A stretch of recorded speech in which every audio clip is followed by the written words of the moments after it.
हाताकू आसिला PM किसान टंका आसंतु जानिबा ओडिशार केते जण कृषि हेले उपकृत।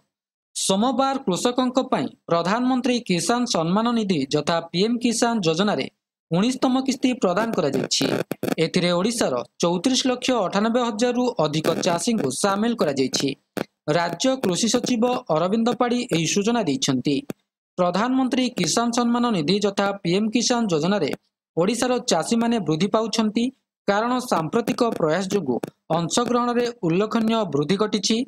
प्रधानमंत्री मोदी द्वारा प्रधानमंत्री किसान योजनार 19तम किस्ती बंटन समय पाढ़ी एही कथा कहिथिले।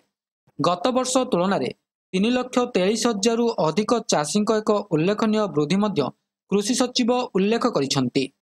एही वर्ष ओडिशार अति कम रे 34,98,147 जन चाषी प्रधानमंत्री किसान योजना रे उपकृत होइछन्ति। पूर्व वर्ष तुलन में चलित वर्ष 3,43,447 जन हिताधिकारी अतिरिक्त वृद्धि होइछि।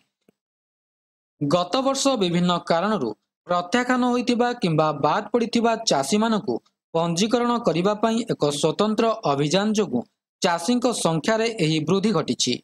एही लाभ पाइबा पई अधिक चाषी एबे अधिक संख्यक पोर्टाल माध्यम रे पंजीकरण करिपारिबे बोली पाढ़ी कहिसंति।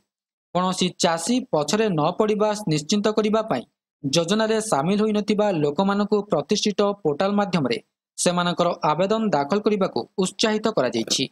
एही पदक्षेप चाषी मानकु आर्थिक सहायता एवं कृषि क्षेत्र को प्रोत्साहित करिबा पई सरकारक जारी प्रयासर एक अंश।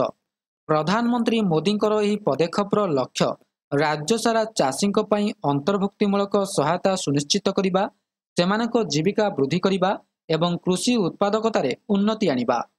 प्रधानमंत्री किसान योजना जहाँ चाषी मानकु सीधासलख आर्थिक सहायता प्रदान करे, सारा भारत में क्षुद्र एवं नाममात्र चाषी जीविका वृद्धि पाई गुरुत्वपूर्ण होइछि।